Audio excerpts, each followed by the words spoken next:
اللہ کے نیک بندے غیب کی باتیں بتاتے ہیں اللہ کی عطا سے، اس کے حبیب کے ذریعے سے، کہ اللہ تعالیٰ کے ذریعے نبی کو ملتا ہے اور نبی کے فیض سے ولی کو ملتا ہے۔ وہ اولیاء کی قسمیں ہوتی ہیں، تو کسی کو کم، کسی کو زیادہ، کسی کو ملتا ہے، کسی کو نہیں ملتا، کسی کو بعض باتوں کی خبر پڑ جاتی ہے۔ تو یہ اپنے اپنے مطلب درجات اور اللہ تعالیٰ کی مرضی، ساری کائنات کا نظام حقیقت میں رب کریم کے ہاتھ میں، ٹھیک ہے نا۔ اب وہ جس سے جو چاہے جتنا چاہے وہ کام لے بتائے، ٹھیک ہے نا۔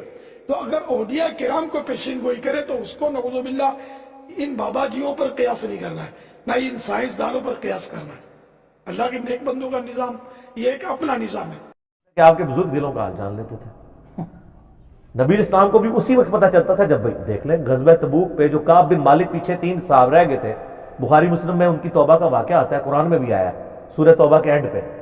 غزوہ تبوک پہ وہ کہتے ہیں ہم سوچتے رہے کہ ہم بہانے کریں گے، حضور رہ گئے، منافقین بہانے کر رہے تھے، حضور واپس آئے، کچہری لگائی تو وہ صحابی کہتے ہیں کہ میں نے بھی ارادہ کیا، میں کہہ دوں میری بیوی بیمار تھی، کوئی مسئلہ تھا، پھر میں نے کہا کہ اگر میں نے حضور سے جھوٹ بولا تو میں نبی اسلام کو تو دھوکہ دے لوں گا، لیکن بعد میں اللہ تو وحی کے ذریعے حضور کو بتا دے گا۔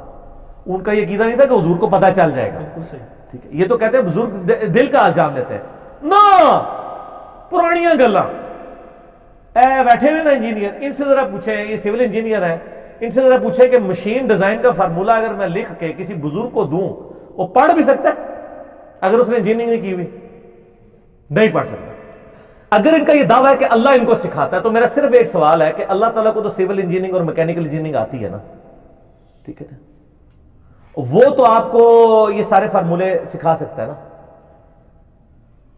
ٹھیک ہے جی، تو سکھائے کہ یہ سمپلی سپورٹڈ بیم کے لیے کیا فارمولہ لگے گا، کینٹیلیور بیم کے لیے کیا لگے گا، اللہ کو تو آتا ہے نا، سکھائے۔ سر یہ دیکھ کے وہ فارمولہ سمجھانا تو دور کی بات، پڑھ بھی نہیں سکتے جس میں لیٹن کے رومن کے الفاظ لکھے ہوئے ہیں۔ سر یہ سب کہانیاں ہیں، اس طرح نہیں ہوتا، یہ پہلے بھی جھوٹ بولتے ہیں اور ہم نے تو جھوٹ پریکٹیکلی پکڑے ہیں ان کے۔ تو یہ کشف علم غیب کا دوسرا نام ہے، قبر کا کشف ہو جانا۔ احمد رضا خان بریلوی بھی لکھتے ہیں ملفوظات میں، اور مولوی سکریہ بھی لکھتے ہیں فضائل اعمال میں کہ ایک نوجوان تھا، وہ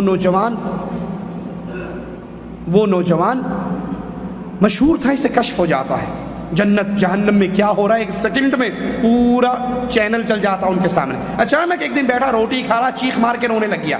ہم نے پوچھا کیوں روتا ہے؟ کہا میری ماں جہنم میں جل رہی ہے۔ ریموٹ کا بٹن آن ہوا، جہنم کھل گئی سامنے، سیٹلائٹ سے دیکھ رہا ہے جہنم میں کیا ہو رہا ہے، رونے لگ گیا۔ ایک پیر صاحب نے 70,000 مرتبہ لا الہ الا اللہ پڑھا تھا، دل ہی دل میں بخش دیا، بلٹی کر دیا، بلٹی چھوٹ بھی گئی، ادھر وصول بھی ہو گئی، ہنسنے لگ گیا، کہا چچا میری ماں جہنم سے نکال لے گئی، جنت میں جا رہی ہے۔ تو یہ کشف جو تم اپنے پیروں کے لیے حلال کر رہے ہو، رسول اللہ کو کیوں نہ ہوا جب خیبر کے اندر ایک یہودیہ نے زہر والا کھانا لا کر دے دیا؟ نبی کو کیوں نہ ہوا جب عائشہ پر تہمت لگی؟ نبی کو کیوں نہ ہوا جب 70 قاریوں کو ظالم مانگ کر لے گئے اور شہید کر دیا؟ نبی کو کیوں نہ ہوا جب عائشہ کا ہار گم ہوا؟ نبی کو کیوں نہ ہوا جب ابو سفیان کا قافلہ سمندر کے راستے سے ہو کے آرام سے مکہ پہنچ گیا بدر کے معرکے میں؟ نبی کو